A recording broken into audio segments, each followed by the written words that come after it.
confident are you in your ball club here coming home for 3 right now?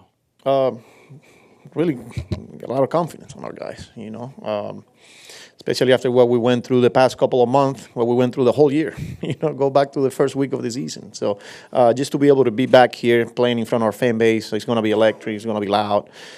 We can't wait, They deserve this, and we're really excited to be here in this situation and playing against a really good ball club. So it should be fun. Go to Mike, first row on the left side. Carlos, what factors did you look at when you decided to put J.D. Martinez in there as the DH? Yeah, so, when we knew we were playing the Dodgers, looking at their rotation, looking at some of the guys with splits and things like that, Buehler was one of those guys that kind of fairly neutral, even though lefties hit him pretty well too, but the righties have done some damage. And J.D. is a really good hitter, He's a big reason why we're here where we're at now. So we're going to need him. And I just thought that today was a good matchup for him.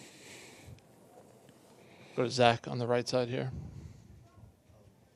Was there any consideration to starting McNeil at second, and what made you kind of stick with Iglesias? Yeah, same. There's always consideration. I'm looking at everything. And I got 12 guys, 13 guys on the roster, right? That could easily be in the lineup. So I'm looking at previous matchups. I'm looking at projections. I'm looking at pitch types and where we at. So Jeffy's going to play a big role, but I just like Iglesias in there today, and then go from there. Go to Dave in the third row on the right side. Carlos, the playoffs are a time for aggressive bullpen use, obviously, but you've actually had a rotation that's been managed to typically pitch pretty deep into games. I mean, how much can that be an advantage for you guys, going forward, and can it continue even in these high stakes? Yeah, you could make a case that one of the big reasons we're here is because of our starting pitching and their ability to go deep in games and allowing us to, giving us an opportunity to win baseball games and then just be more flexible and give guys from the bullpen a breather. We want to continue to need them. We feel good with Savvy going today. But they also got a really good starter. So, and they got another one tomorrow. We got another one, a good one tomorrow too. So it'll be interesting. It'll be fun. But yeah, like I said, with baseball, it comes down to starting pitching. That's where it starts. Starts on the mound, and pretty confident that Savvy is going to give us a chance today. Just the other day, I know Sean said that he ran into the wall pretty fast with those 2 walks the other day.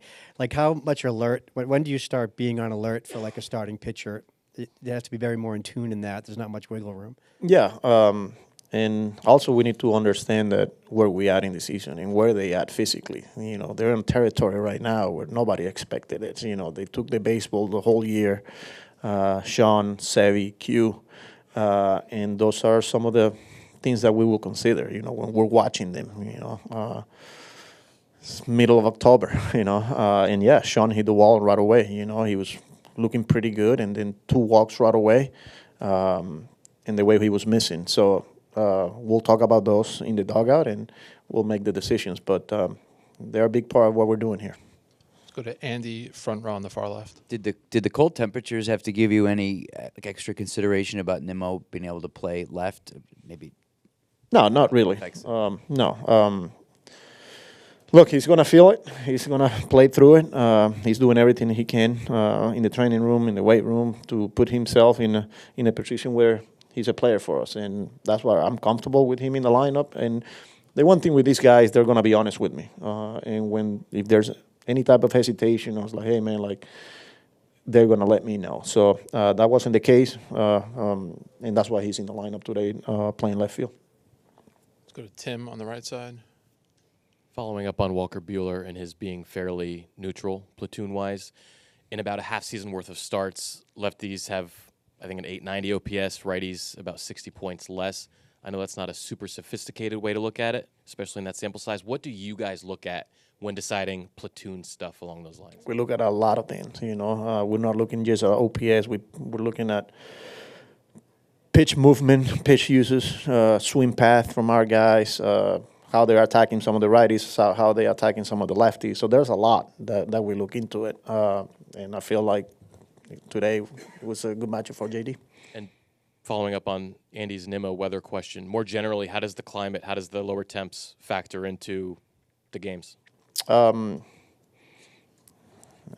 I don't know. I mean, it's fun. You're playing, opening day is freezing here. And, we get to the summer days, the hot days, and here we are again now in the lower 50s. That's a good feeling. That means you're doing something right. So you love it. And you got to go out there and got to play baseball. So got to find a way to get the job done. Go to Will, second row, all the way on the left. Hey, Carlos. Given how good Quintana has been during this run, was there much of a conversation for him for this start as opposed to Severino, or wasn't Severino all the way here? Yeah, I mean, look, when we were going through how we're going to map out and who's pitching game 1, 2, 3, and 4, there was a lot. I think it comes down to where they are physically. Those 3 guys, they are on territory right now. They haven't been. Q came from an injury last year. He didn't pitch that many innings.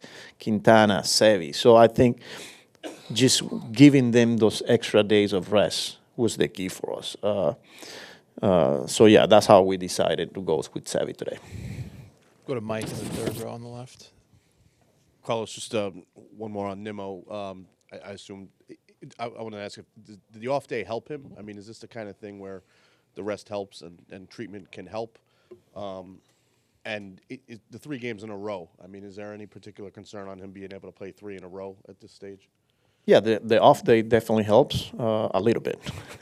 That's something that's not going to get better overnight. He continues to get treatment. He continues to, do everything he can. And then the 3 in a row, I think, is a day-to-day type deal. I will check with him after every game. And like I said, he's going to be honest with me. And if he feels like he cannot go, he's going to let me know. And then I'm going to have to make some adjustments. But as of right now, I don't want to get too far ahead of myself. He's good for today. I will check with him after the game. I will check with him tomorrow morning, wait till he gets to the ballpark, and then if we have to make adjustments, we will. Abby, third row in the middle aisle. You have guys like Vientos who don't have any playoff experience who are kind of thriving in this spotlight, but then you also have some guys with a lot of playoff experience like Stanek, Maton, JD Martinez. How much does that playoff experience come into play as the postseason goes on? Yeah, I mean, it's huge, especially when you got guys that are going through it for the first time. You mentioned Vientos, but we got a kid like Alvarez behind the plate, and some of the other guys that are going experiencing these type of games for the first time. But having guys like Lindor, JD, Maton, Stanek, that's huge. Especially when we talk about a pitching staff with guys that never had this type of experience. So just having conversations. How to prepare, how to control the emotions. There's a lot that goes behind the scenes that is impactful. It's powerful, especially when it's coming from your teammates and not a coach. That's what makes us a really good team too, because we got playoff experience from a lot of different guys there. Take one more in English. Barry up in the front. Hey, Carlos. So when you're with the Yankees, their history is always in your face. What's your reaction here to the Met history and what you're trying to do here, get to the World Series again, and maybe win it for the first time in almost 30 years? Yeah, look, what we're experiencing right now, that's we're making history, and that's what we want. We want to create something here special that we're playing meaningful games this time of the year when it's getting cold again. And this is something that we are all embracing. I know it's been a while, and that's why you see so much excitement around the city and around baseball. Nobody expected us to be here, and here we are. And we will continue to do so. I just want the fan base to continue to enjoy it, continue to show up the support, which they will, because we're doing the same thing. And it's special, man, and you get this is a privilege that we get to play baseball here, and especially here in New York, here in October. So, again, we're facing a really good team, and we got to go out there and execute and get the job done. I know you don't like to jump ahead, but do you allow yourself to think a little bit in the back of your mind about If you survive this, you could wind up playing the Yankees in the World Series? I don't want to get too far ahead. That's a good team right there, That's a really good team. So I don't even want to think about tomorrow. we got a game to play today, and then we'll go from there. So and they got to do the same. They got to advance. So look, it's great for baseball. It's great for the city of New York that the two teams are right now playing baseball and competing for the same goal. So. All right, we'll do a few in Spanish. David, second row on the aisle. Carlos, ¿qué tal? Obviamente conoces a Severino desde hace mucho tiempo. Entonces la pregunta es, ¿qué vieron ustedes de él que los motivaron a firmarlo? Y luego lo que vieron de él este año y cómo cumplió. Sí, obviamente conozco a Severino desde que lo firmaron los Yankees cuando tenía 16 años. Siempre ha sido un gran competidor. Una de las cosas que nos gustó cuando se convirtió en agente libre, pues, es la calidad de los picheos. La velocidad siempre estaba. Era cuestión de, pues, si él estaba saludable o no. Y por eso, pues, cuando yo tenía las conversaciones con Davey, era algo que, una oportunidad que pues era difícil de dejarla pasar, especialmente si el pelotero estaba sano, que era el caso de Luis. Y a él le encanta la ciudad de Nueva York, le gustan estos momentos y yo creo que por ahí se fueron la conversación y gracias a Dios pues pudimos firmarlo y darle gracias a Dios también que se mantuvo saludable y sigue saludable. Could you do second row on the right side? Daniel Gómez de Tercera División. Carlos, después de haber estado 1-1 en la serie contra los Dodgers, venir aquí al Citi Field, ¿qué tan bien te sientes estando aquí enfrente de tu hinchada? Sí, mira, es especial tener la oportunidad de estar aquí en casa, en Citi Field, jugando juegos importantes a mediados de octubre. Esto es lo que tú sueñas, es un privilegio. Sabemos lo intenso y lo mucho que la fanaticada pues está detrás del equipo y el apoyo que tenemos de ellos. Para nosotros de verdad que es un privilegio y significa mucho estar en estas instancias todavía aquí jugando juegos importantes y especialmente contra un gran equipo como los Dodgers de Los Ángeles. Para entonces, qué honor, de verdad que sí, y queremos seguir haciendo el trabajo para que la fanaticada siga viniendo aquí al parque y nos siga apoyando. ¿Cómo has sido capaz de transmitir al equipo el mensaje de pasar la página rápidamente y tener memoria corta para bien o para mal, teniendo en cuenta que, como tú lo has mencionado, es un día a la vez, un juego a la vez, y que no te puedes quedar pensando en una victoria y tampoco en una derrota? Sí, yo creo que eso es algo que hemos hecho todo el año. Nosotros hemos tenido muchos obstáculos durante toda la temporada y hay que darle crédito a los peloteros, a los coaches, a toda la organización, porque no importa la adversidad, nosotros siempre buscamos la manera de mantenernos positivos, de mantenernos calmados, de mantener la mentalidad de un día a la vez, de enfocarnos en nuestra preparación, de enfocarnos en las cosas que nosotros podemos controlar, sin importar la bulla que hay fuera del equipo, ¿no?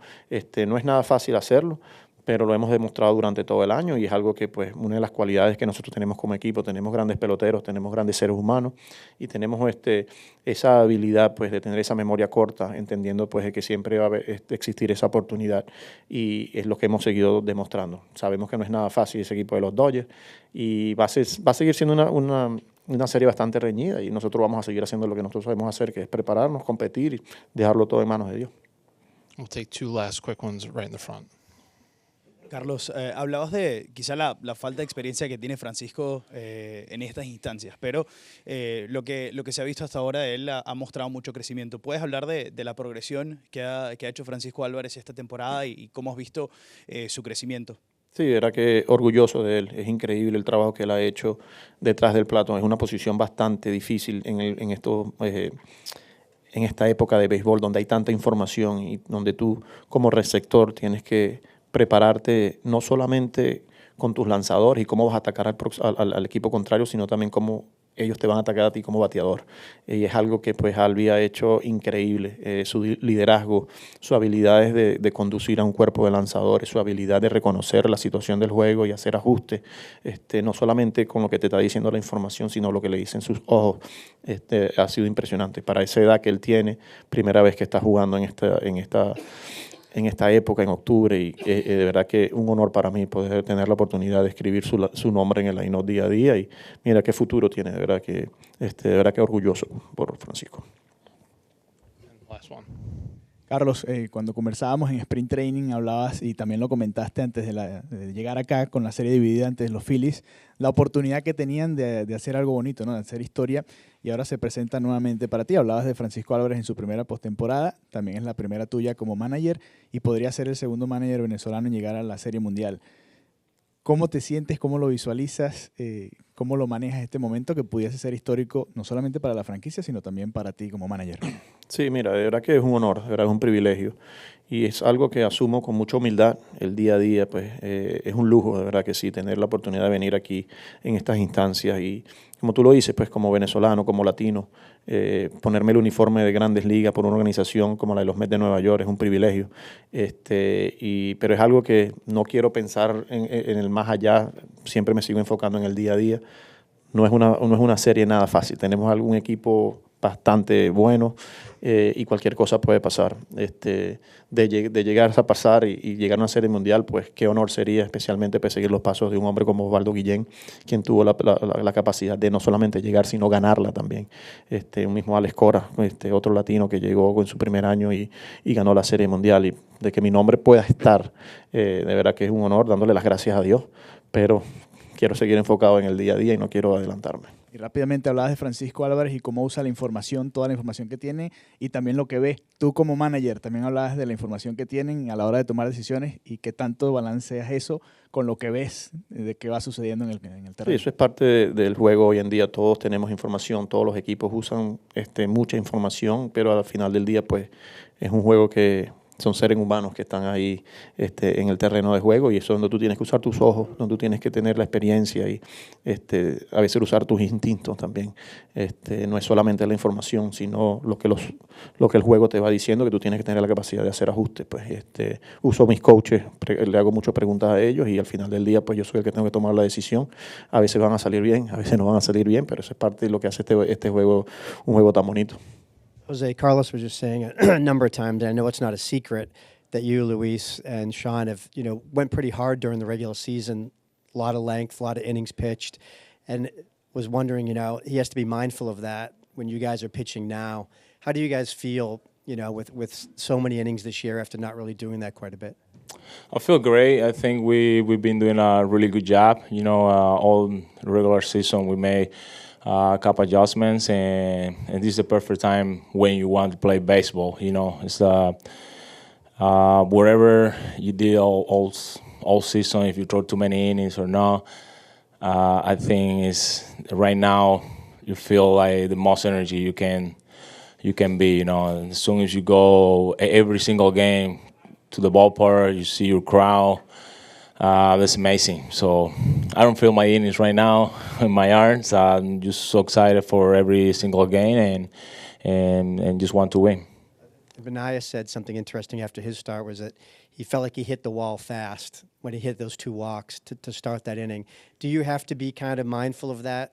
Because I would think it'd be more draining just because of the environment and the adrenaline and stuff this time of year. Yeah, for sure. I think you're gonna feel all that energy around you. That was the good point we talked early in the postseason when we faced the Brewers, and we don't need to change anything. You wanna get like a run of energy around you, so just play your game. The more simple you can do, because the energy will be there. So every single pitch matter, and sometimes we try to do too much, and it's when everything go faster. But about energy, I don't think we need to worry about that. We'll be right there. Go to Jesse, about 4 or 5 rows back on the left. Hey, Q. Your sort of career journey to end up where you are doing what you're doing, has anything recently surprised you, even this season? Have you surprised yourself at how effective you've been? Really surprised when I get my 100 wins, and the reason is because that's a lot. I've been long stretch to get that number, and everything I've been doing matters a lot for me and my family and all the people support me during my career.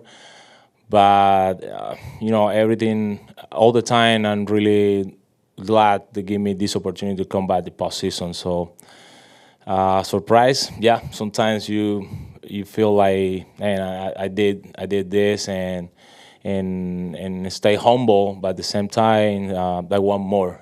So this series, we're really close, and this series means a lot for us. Let's go to Jared, second row on the right. During this great run you've been on, you've really done a great job at sort of getting batters to swing at pitches out of the strike zone, get them to expand. Like, what is it about your pitches, do you think, allows you to do that and convinces batters to swing maybe at pitches they shouldn't? Well, that's a great adjustments I did during the season when for a little bit I've been struggling and watch videos and try to catch my best mechanic and repeat consistently. So I think same tunnel and be throwing the ball give me the chance to get that swing and miss and throw the ball in and out the zone, depend what way I want to do at that time. But for sure, it's really good to get that kind of swing and miss every time. And that's my mind every time. If I don't get it, I want the weak contact. And every single pitch, that's what I'm thinking. Go to Peter, 4 rows back on the right. Hi, Jose. Ohtani didn't play the first time you faced the Dodgers this year. Just, I guess, what are the challenges that he presents, and how much are you looking forward to facing him? Oh, good. Yeah, will be a good challenge. We're facing one of the best hitters in the baseball, and with a lot of power. And I think every single hitter in that team is really good. I think they've been there for a reason. But facing Ohtani is gonna be really good. I want to get that matchup, and it's a good challenge for me. Come to Barry in the front.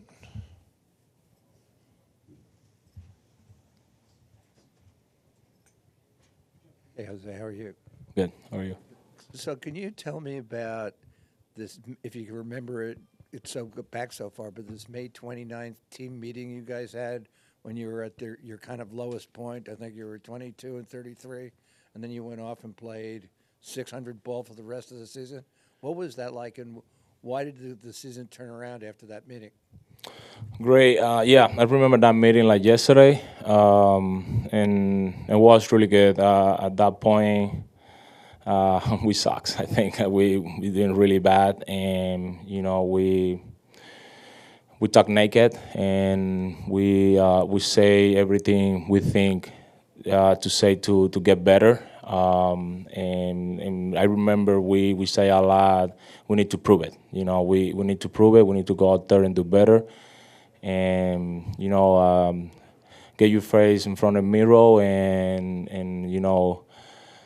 think what need to do to get better and work hard to do that. So I think that meeting turned on for us in a really good way. And after that, we click. I think that's the point we always looking for during the season. Before that, sometimes we pitch well in the offense. Sometimes we get the offense, we can pitch. But after that, we make a really good click. I think that meeting was the best we can do. Was it a meeting where everybody went around the room and had something to say? Sorry, Kim. Was it that meeting where everybody went around the room and had something to say? Yeah. A lot of people, almost all players talk, and like I say, everybody talk from you heard, and giving to everybody support, and try to support each other, and go out there to do the best. But we know everything going to start from preparation before we go out there, and that was the key. That was the key at that time. So I'm really glad we make that turn. Thank you. We'll take one more in English. Shy, 4 rows back on the left. Jose, when you're in a playoff series, how does your pregame preparation, your game planning change? Do you pay attention more to the at-bats you see in the games beforehand and less on the in-season scouting reports? Do you just change what you're paying attention to when you're developing your game plan? I mean, nothing changed for me. For me, it's the same game. I never change my routine. Really superstition in that. So, but yeah, for sure, I watch how every hitter come at that time, what they've been doing, and if I face it the previous bat I get from each hitter. But yeah, nothing changed. I always try to stay in my plan and just go out there, get fun, and do the best. We have time for one or two in Spanish if there. Could start with David in second row.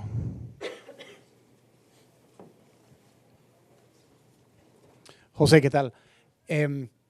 Tienes más de 16 innings en postemporada sin permitir carreras. Obviamente vienes lanzando bien, pero ¿hay algo extra en postemporada que te has acomodado a eso? ¿O cómo es esa mentalidad en postemporada?